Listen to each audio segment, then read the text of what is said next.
충격적인 발언이 도쿄대학교 강당에서 터져 나왔습니다. 성장이 멈춰버린 일본. 앞으로 10년 한국과의 격차 역대급으로 벌어진다. 일본의 저명한 경제학자 나카무라 히로키 교수의 이 한마디에 강당은 순식간에 얼어붙었어요. 10초도 채 되지 않아 청중석에서 거센 항의가 쏟아졌습니다. 누군가는 의자에서 벌떡 일어나 국가 모독이다 라고 외쳤고, 또 다른 이는 그런 근거 없는 발언을 어떻게 감히 라며 분노를 감추지 못했죠. 나카무라 교수는 그저 굳은 표정으로 청중을 바라볼 뿐이었습니다. 그의 가슴은 마치 큰 돌덩이를 올려놓은 듯 답답했어요. 하지만 이미 3년에 걸친 연구 결과를 발표하는 자리였고, 그가 발견한 불편한 진실을 더는 숨길 수 없었습니다. 진정하십시오. 여러분, 제 발표를 끝까지 들어주시기 바랍니다. 그의 목소리에는 흔들림이 없었죠. 하지만 내심 식은땀이 등줄기를 타고 흘러내렸어요. 강당 뒤편에서 딸 아이코가 걱정스러운 눈빛으로 아버지를 바라보고 있었습니다. 18살 아이코는 고등학교를 갓 졸업한 터라 아버지의 강연을 처음으로 참관했죠. K-팝과 한국 드라마에 푹 빠져있던 그녀는 사실 아버지의 연구 결과에 전혀 놀라지 않았어요. 나카무라 교수는 호흡을 깊게 들이마시고 슬라이드를 넘겼습니다. 일본의 디지털 문맹률은 20%에 육박하는 반면 한국은 고령층마저 스마트폰을 자유자재로 다루고 있습니다. 이것이 단순한 통계가 아닙니다. 바로 미래 경쟁력의 차이죠. 강당은 더욱 소란스러워졌어요. 누군가는 강연장을 박차고 나갔고, 기자들은 경쟁적으로 카메라 플래시를 터뜨렸습니다. 나카무라 교수의 눈앞이 잠시 하얗게 물들었죠. 그 순간 머릿속에 지난 1년간의 기억이 스쳐 지나갔어요. 도쿄 외곽의 조용한 자택 서재에서 밤늦게까지 연구 자료를 분석하던 날들, 한국의 디지털 혁신 사례를 하나하나 검토하고 경제 지표를 비교하며 점점 더 확실해지는 결론 앞에서 밤잠을 설치던 순간들, 그리고 한글의 과학적 우수성에 대한 논문들을 읽으며 느꼈던 경이로움까지. 여러분이 불편하시다는 것을 압니다. 저 역시 처음 이 결론에 도달했을 때 믿기 어려웠습니다. 하지만 사실은 사실입니다. 한국이 일본을 앞서가는 가장 큰 이유 중 하나는 바로 한글이라는 혁신적 문자 체계입니다. 나카무라 교수의 목소리는 점점 더 힘이 실렸어요. 평생을 일본의 경제 발전을 연구해온 그가 하루아침에 반일 교수라는 낙인이 찍혔습니다. 그의 인생은 이 강연을 기점으로 완전히 달라질 거였죠. 그는 그것을 이미 예상하고 있었지만 학자로서의 양심을 저버릴 수는 없었습니다. 강연이 끝나고 나카무라 교수의 연구실 전화는 쉴 새 없이 울려댔어요. 언론사의 인터뷰 요청부터 항의 전화까지. 그의 발언은 일본 사회에 태풍을 몰고 왔습니다. 대학 총장실에서는 긴급 교수회의가 소집됐다는 연락이 왔고, 경제산업성에서는 자문위원직을 재고해달라는 암묵적인 압박이 들어왔죠. 나카무라 교수는 창가에 서서 캠퍼스 풍경을 바라보며 깊은 한숨을 내쉬었습니다. 25년간 몸담아온 도쿄대학, 그의 청춘과 열정을 바친 곳이었어요. 원로 교수로서 누구보다 존경받던 그가 이제는 국가의 위신을 훼손한 문제적 인물로 낙인 찍힌 상황이었습니다. 아버지, 괜찮으세요? 아이코가 조심스럽게 연구실 문을 열고 들어왔어요. 딸의 얼굴에는 걱정의 그림자가 짙게 드리워져 있었죠. 괜찮다. 걱정 마라. 나카무라 교수는 억지로 미소를 지었어요. 하지만 심장은 무겁게 가라앉은 듯 했습니다. 저는 아버지가 자랑스러워요. 아이코의 눈에 살짝 눈물이 고였습니다. 모두가 진실을 외면할 때 그것을 말할 수 있는 용기가 있으시니까요. 그 말에 나카무라 교수의 가슴이 뭉클해졌어요. 평소에는 말하지 못했지만 그는 딸을 자랑스러워했습니다. 새로운 문화에 열린 마음. 그것이 바로 젊은 세대가 가진 가장 큰 무기였으니까요. 혹시 한국어와 한글에 대해 조금만 가르쳐 줄 수 있니?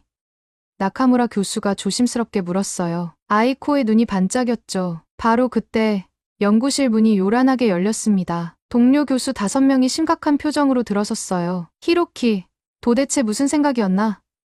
우리 대학의 명예가 땅에 떨어졌네. 경제학부장인 다나카 교수가 분노에 찬 목소리로 말했어요. 학문적 양심이었네.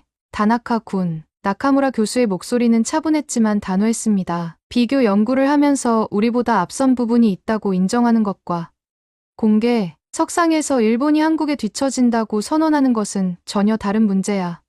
또 다른 동료가 목소리를 높였어요. 나카무라 교수는 깊은 숨을 들이마셨습니다. 여러분, 내가 3년간 연구한 결과를 한번 들어보겠나? 한글의 디지털 시대, 적응성이 얼마나 뛰어난지, 그것이 한국의 노년층 디지털 참여율에 어떤 영향을 미치는지. 하지만 그의 말은 무시됐어요. 대신 그들은 연구 방향 제고, 공개 사과, 강의 축소 등의 조치를 압박했습니다. 창가에 서 있던 아이코의 얼굴이 창백해졌죠. 그날 밤 나카무라 가족의 저녁 식탁은 유난히 침묵에 휩싸였어요. 아내 미즈키는 불안한 눈빛으로 남편을 바라보았고 아이코는 밥을 거의 입에 대지 않았습니다. 오늘 서울대학교에서 연락이 왔다. 나카무라 교수가 마침내 침묵을 깼어요. 객원 교수로 1년간 초청했다고 하더구나. 식탁 위에 숨죽인 긴장감이 감돌았습니다. 미즈키의 젓가락이 그릇 위에 소리 내어 떨어졌어요. 당신, 설마 수락할 생각은 아니겠죠? 미즈키의 목소리가 떨렸습니다. 가기로 했어. 나카무라 교수의 단호한 선언에 미즈키의 얼굴이 하얗게 변했어요. 아이코는 숨을 죽인 채 부모의 갈등을 지켜보고 있었습니다. 히로키, 당신 미쳤어요? 이미 대학에서 입지가 좁아진 상황에서 한국으로 간다고. 돌아와서 자리가 있을 거라 생각해요? 미즈키의 목소리에는 분노와 두려움이 뒤섞여 있었죠. 나카무라 교수는 깊은 숨을 내쉬었습니다. 내 연구를 계속하기 위해서는 한국에서 직접 보고 경험해야 해. 이것은 학자로서의 사명이야. 학자로서의 사명? 그보다 가장으로서의 책임은요? 미즈키가 탁자를 내리쳤어요. 저녁 식사로 차려진 음식들이 흔들렸습니다. 나카무라 교수는 말없이 아내를 바라봤어요. 23년간의 결혼 생활. 그들은 크게 다툰 적이 거의 없었죠. 미즈키는 항상 그의 든든한 지원군이었고 그 역시 가족을 위해 최선을 다했습니다. 하지만 이번만큼은 타협할 수 없었어요. 아버지, 저도 함께 가요. 갑작스러운 아이코의 발언에 두 사람 모두 놀란 표정을 지었습니다. 저는 한국어를 공부하고 싶었어요. 게다가 아버지의 연구를 도울 수 있을지도 모르잖아요. 미즈키의 눈에서 눈물이 흘러내렸어요. 이게 무슨 상황이죠? 가족이 둘로 나뉘어서 대체 어쩌자는 거예요? 그날 밤 나카무라 교수는 서재에서 밤을 새웠습니다. 책상 위에는 한국 관련 연구 자료들이 가득했고 노트북 화면에는 서울대 객원교수 초청장이 펼쳐져 있었죠. 창밖으로 새벽이 밝아오기 시작했을 때 그는 최종 결정을 내렸어요. 한 달 후 김포공항 나카무라 교수와 아이코는 수화물을 찾고 있었습니다. 미즈키는 끝내 함께 오지 않았어요. 1년 후에 돌아오면 다시 생각해보겠다는 말만 남긴 채 도쿄 자택에 남았죠. 공항을 빠져나오는 동안 나카무라 교수의 마음은 무거웠습니다. 가족의 분열, 경력의 위기, 불확실한 미래, 하지만 동시에 새로운 가능성에 대한 기대도 있었어요. 그의 연구가 진실이라면 한국에서의 경험은 그의 이론을 검증하고 발전시키는 중요한 기회가 될 것이었습니다. 교수님, 출구에서 한 중년 여성이 손을 흔들고 있었어요. 서울대학교 디지털인문학과 박순자 교수입니다. 환영합니다. 나카무라 교수는 놀라움을 감추지 못했습니다. 그가 예상했던 젊은 교수가 아니라 적어도 70살은 넘어 보이는 노교수였어요. 더 놀라운 것은 박순자 교수가 복잡한 스마트폰을 자유자재로 다루는 모습이었죠. 오시느라 고생 많으셨어요. 먼저 숙소로 모셔드리겠습니다. 박순자 교수는 유창한 일본어로 말했습니다. 한편으로는 스마트폰으로 택시를 호출하고 다른 한편으로는 나카무라 교수의 수화물을 돕고 있었어요. 나카무라 교수는 그 모습을 신기하게 바라봤습니다. 일본에서는 보기 힘든 광경이었으니까요. 박 교수님, 실례지만 연세가 어떻게 되시나요? 저요? 올해 78입니다. 박순자 교수가 웃으며 대답했어요. 디지털 교육학을 전공했고 지금은 노년층 디지털 접근성 향상 프로그램을 이끌고 있죠. 서울대학교 캠퍼스는 생각보다 훨씬 현대적이었어요. 강의실마다 최첨단 디지털 장비가 갖춰져 있었고 학생들은 태블릿이나 노트북으로 필기하는 모습이 자연스러웠습니다. 그러나 나카무라 교수의 눈길을 가장 사로잡은 것은 박순자 교수가 진행하는 시니어 디지털 리터러시 특강이었죠. 강의실에는 60에서 80까지 다양한 연령대의 수강생들이 모여 있었습니다. 놀랍게도 그들 모두 스마트폰이나 태블릿을 능숙하게 다루고 있었어요. 박순자 교수는 대형 스크린에 한글 자판을 띄우고 입력 방법을 설명하고 있었습니다. 한글 자판은 과학적으로 설계되어 있어 배우기가 쉽습니다. 자음과 모음의 배열이 논리적이고 손가락 움직임의 효율성을 고려했죠. 특히 노년층에게는 일본어 입력 시스템보다 훨씬 직관적입니다. 나카무라 교수는 그 말에 깊이 공감했어요. 그는 복잡한 일본어 입력 시스템에 항상 어려움을 느꼈고 중요한 문서 작성은 주로 비서에게 의존해왔죠. 하지만 그의 나이 또래인 박순자 교수는 스마트 기기를 마치 젊은이처럼 자유자재로 다루고 있었습니다. 특강이 끝난 후 나카무라 교수는 박순자 교수에게 다가갔어요. 정말 놀라운 광경이었습니다. 일본에서는 노년층의 디지털 접근성이 큰 문제인데 여기서는 그건 한글의 힘이에요. 박순자 교수가 미소 지으며 말했습니다. 세종대왕은 배우기 쉬운 문자를 만들고자 했죠. 그 철학이 500년이 지난 디지털 시대에 빛을 발하고 있는 겁니다. 그날부터 나카무라 교수는 한글을 배우기 시작했어요. 아이코의 도움을 받아 기본 자음과 모음을 익히고 박순자 교수의 지도 아래 한글 자판 입력법을 연습했죠. 놀랍게도 불과 일주일 만에 간단한 단어를 입력할 수 있게 되었습니다. 아버지, 정말 빨리 배우시네요. 아이코가 감탄했어요. 이게 바로 내가 연구했던 것이다. 한글의 과학적 우수성과 디지털 적응성. 나카무라 교수의 눈이 반짝였습니다. 그는 이제 자신의 이론이 현실임을 몸소 체험하고 있었어요. 그러나 서울에서의 일상이 모두 순탄했던 것은 아니었죠. 일본에서는 그의 한국행이 더 큰 논란을 일으켰고 일부 극우 언론은 그를 국가 반역자로 몰아세웠습니다. 대학에서는 그의 교수직을 재검토한다는 소식이 들려왔고 심지어 미즈키로부터의 연락도 뜸해졌어요. 나카무라 선생님, 괜찮으세요? 어느 날 박순자 교수가 그의 연구실을 찾아왔습니다. 나카무라 교수는 책상에 엎드려 한숨을 쉬고 있었어요. 아, 박 교수님, 괜찮습니다. 그저 조금. 그의 말이 끊겼죠. 힘드시죠? 진실을 말한다는 것은 때로 고통스러운 일이니까요. 박순자 교수의 눈빛은 따뜻했습니다. 저도 젊은 시절 디지털 교육의 중요성을 강조했을 때 전통을 무시한다는 비난을 받았어요. 하지만 시간이 지나면 진실은 결국 인정받게 됩니다. 그 말에 나카무라 교수의 마음이 조금 가벼워졌어요. 정말 그럴까요? 물론이죠. 그리고 선생님을 도울 방법이 있어요. 박순자 교수가 미소 지었습니다. 다음 주에 국제 디지털 혁신 포럼이 서울에서 열립니다. 일본 대표단도 참석하는데 선생님의 연구를 발표해보는 건 어떨까요? 국제 디지털 혁신 포럼 개최일이 다가왔어요. 서울 코엑스 컨벤션 센터에는 전 세계에서 온 디지털 전문가들이 모였고 일본 대표단도 참석했습니다. 나카무라 교수는 무대 뒤에서 긴장된 표정으로 발표 자료를 점검하고 있었죠. 아버지, 떨리세요?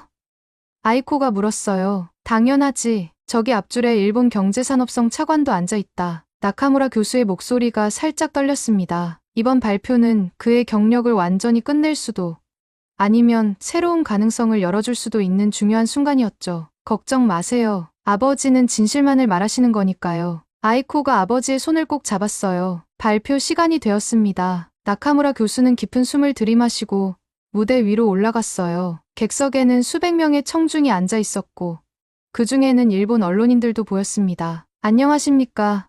나카무라 히로키입니다. 그는 한국어로 인사를 건넸어요. 그 순간 청중들 사이에서 작은 술렁임이 일었고 일본 대표단의 얼굴에는 놀라움이 역력했습니다. 오늘 저는 디지털 시대의 문자 체계와 국가 경쟁력이라는 주제로 발표하겠습니다. 슬라이드가 넘어갔고 그는 일본과 한국의 디지털 접근성 지표를 비교하기 시작했어요. 일본의 노년층 디지털 문맹률 20% 대 한국의 5%, 일본 기업의 디지털 전환 속도와 한국 기업의 민첩성 비교, 그리고 마지막으로 한글의 과학적 구조가 디지털 키보드 입력에 얼마나 효율적인지를 설명했죠. 제가 한국에 온 지 석 달 만에 한글 자판을 익혔고 지금은 간단한 문서를 직접 작성할 수 있게 되었습니다. 반면 일본어 입력 시스템은 그는 자신의 경험을 솔직하게 나눴어요. 발표가 진행될수록 청중들의 반응은 놀라움에서 관심으로 그리고 점차 공감으로 바뀌어갔습니다. 심지어 일본 대표단 중 일부도 고개를 끄덕이는 모습이 보였죠. 결론적으로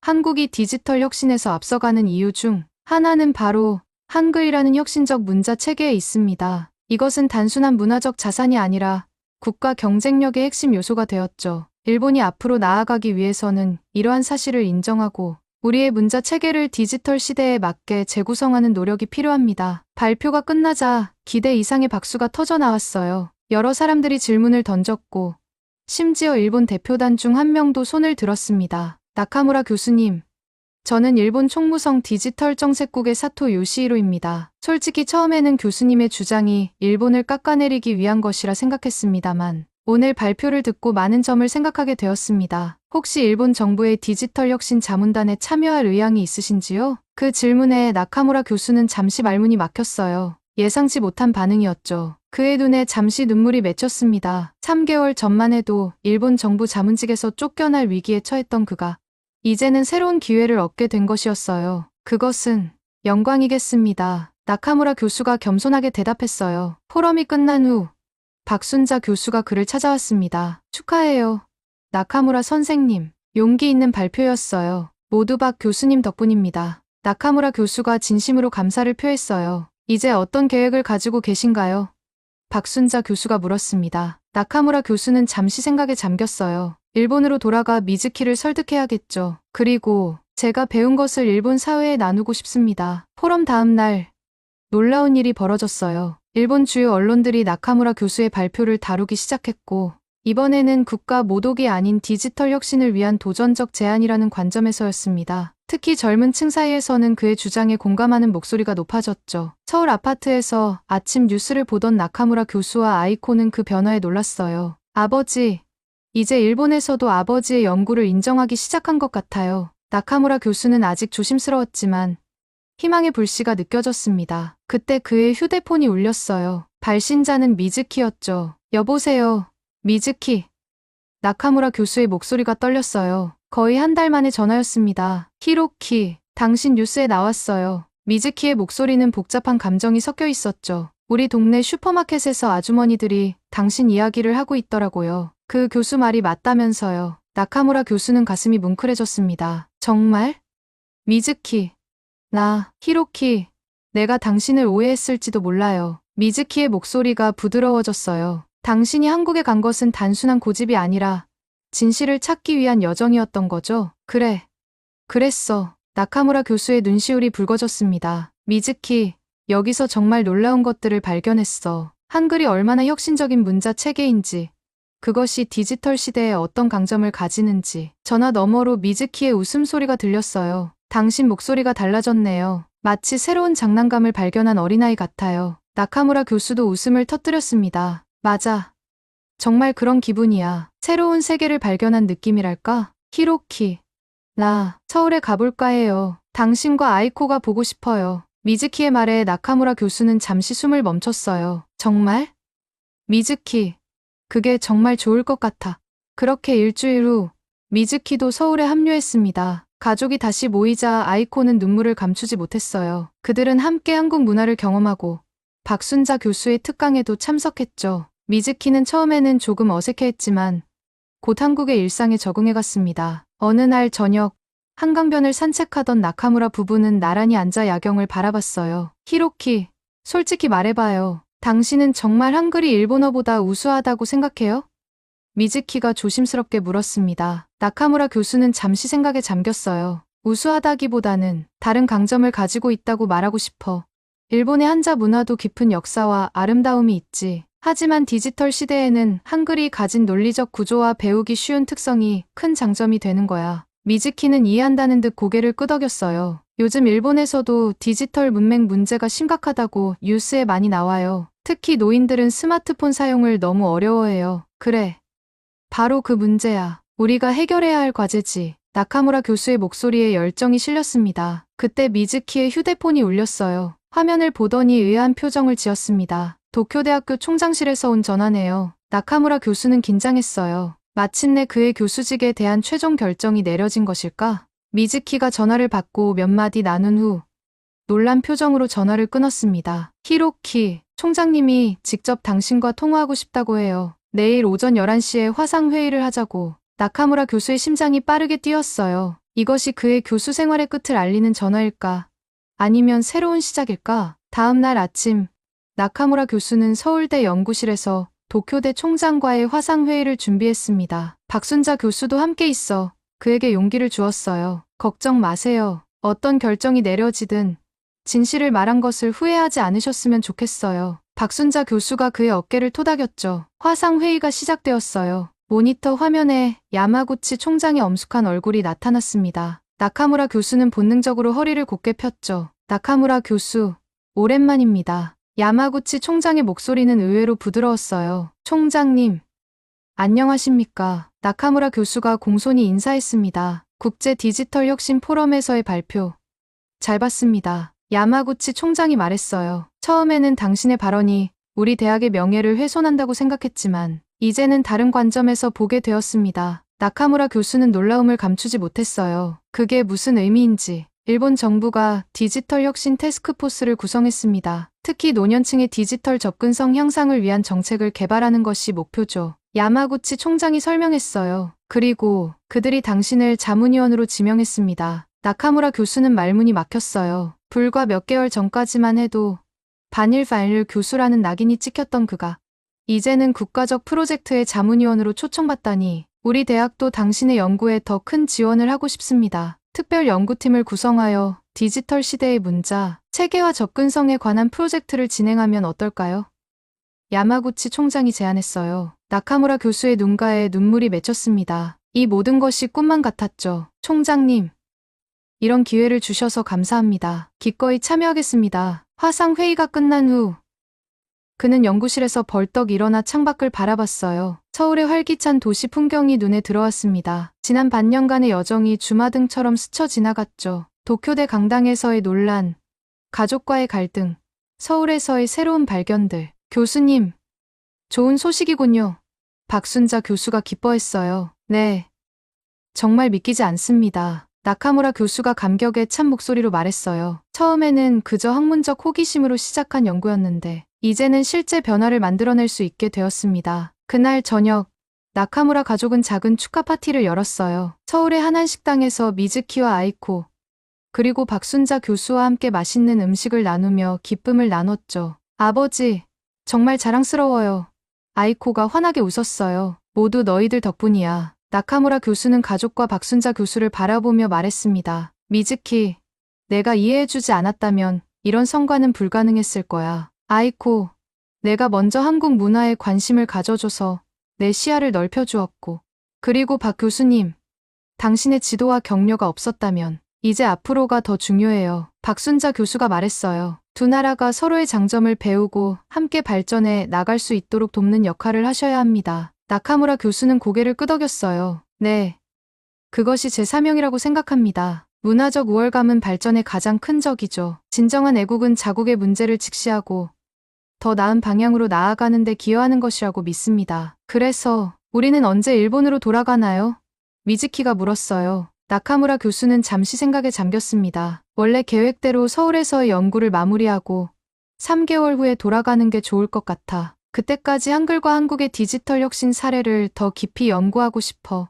모두가 동의했고 그들의 웃음소리가 식당 안에 퍼졌어요. 나카무라 교수는 이 순간이 자신의 인생에서 가장 값진 성취 중 하나라고 느꼈습니다. 그는 진실을 위해 기꺼이 위험을 감수했고 결국에는 그 용기가 인정받은 것이었죠. 3개월이 눈 깜짝할 사이에 지나갔어요. 나카무라 교수는 한국의 디지털 혁신 사례를 더 깊이 연구하며 귀중한 자료를 수집했습니다. 특히 한글의 디지털 효율성에 관한 그의 논문은 국제학술지에 게재되어 큰 주목을 받았죠. 서울에서의 마지막 날, 나카무라 교수는 서울대학교에서 작별 강연을 열었어요. 강당은 학생들과 교수들로 가득 찼고 일본 대사관 관계자들도 참석했습니다. 오늘 저는 여러분과 1년간의 연구 결과를 나누고자 합니다. 나카무라 교수는 한국어로 강연을 시작했어요. 그의 한국어 실력은 놀랍게 향상되어 있었죠. 처음 이곳에 왔을 때 저는 단지 한글이 디지털 시대에 유리하다는 가설을 검증하고 싶었습니다. 하지만 이제는 그것이 단순한 가설이 아닌 현실임을 확신합니다. 그는 슬라이드를 넘기며 자신의 연구 결과를 설명했어요. 한글 자판의 과학적 구조,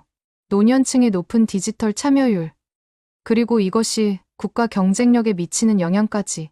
청중들은 그의 발표에 깊은 관심을 보였죠. 그러나 저는 한 가지 중요한 깨달음을 얻었습니다. 나카무라 교수의 목소리가 진지해졌어요. 문화적 우월감은 발전의 가장 큰 적입니다. 우리는 다른 문화의 장점을 인정하고 배우는 것을 두려워해서는 안 됩니다. 그것이 진정한 애국이자 국가 발전의 원동력이라고 믿습니다. 강연이 끝나자 뜨거운 박수가 터져 나왔어요. 많은 사람들이 그에게 감사와 존경의 마음을 표했죠. 특히 박순자 교수는 눈시울을 붉히며 그를 안아주었습니다. 나카무라 선생님, 당신은 진정한 학자입니다. 앞으로도 우리 두 나라 사이의 가교 역할을 해주시길 부탁드립니다. 다음 날, 김포공항. 나카무라 가족은 일본으로 돌아갈 준비를 마쳤어요. 박순자 교수와 서울대 관계자들이 배웅을 나왔습니다. 정말 감사합니다. 모든 분들께. 나카무라 교수가 깊이 고개를 숙였어요. 이곳에서의 경험은 제 인생에서 가장 값진 시간이었습니다. 아버지, 우리 또 한국에 올 수 있겠죠?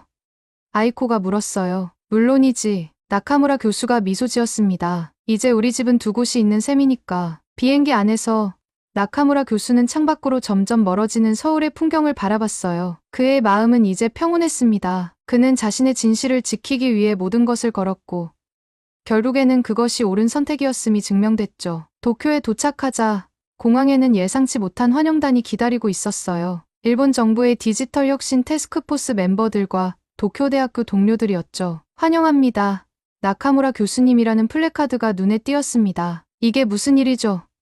나카무라 교수가 놀라며 물었어요. 교수님의 연구가 일본 사회에 큰 변화를 가져올 것이라 믿습니다. 태스크포스 책임자가 말했어요. 우리는 이미 노년층 디지털 접근성 향상 프로젝트를 시작했습니다. 교수님의 지도가 필요합니다. 나카무라 교수는 감격에 찬 표정으로 그들을 바라봤어요. 그의 투쟁은 끝나지 않았지만 이제 그는 혼자가 아니었습니다. 더 많은 동료들이 그의 비전에 공감하고 함께하기로 한 것이었죠. 제가 배운 모든 것을 나누겠습니다. 나카무라 교수가 결연히 말했어요. 우리가 함께라면 일본도 디지털 시대에 더 빛날 수 있을 것입니다. 미즈키가 그의 손을 꼭 잡았고 아이코는 자랑스러운 눈빛으로 아버지를 바라봤습니다. 나카무라 히로키 교수는 이제 비로소 깨달았어요. 진정한 애국자란 자국의 문제점을 직시하고 더 나은 미래를 위해 변화를 주도하는 사람이라는 것을. 문화적 편견을 버리고 서로에게서 배우는 것. 그것이 우리가 함께 성장하는 길입니다. 여러분은 어떻게 생각하시나요? 우리의 문화적 자부심이 때로는 발전의 장애물이 될 수도 있지 않을까요? 다른 문화의 장점을 인정하는 것이 진정한 애국일지도 모릅니다. 댓글로 여러분의 생각을 들려주세요.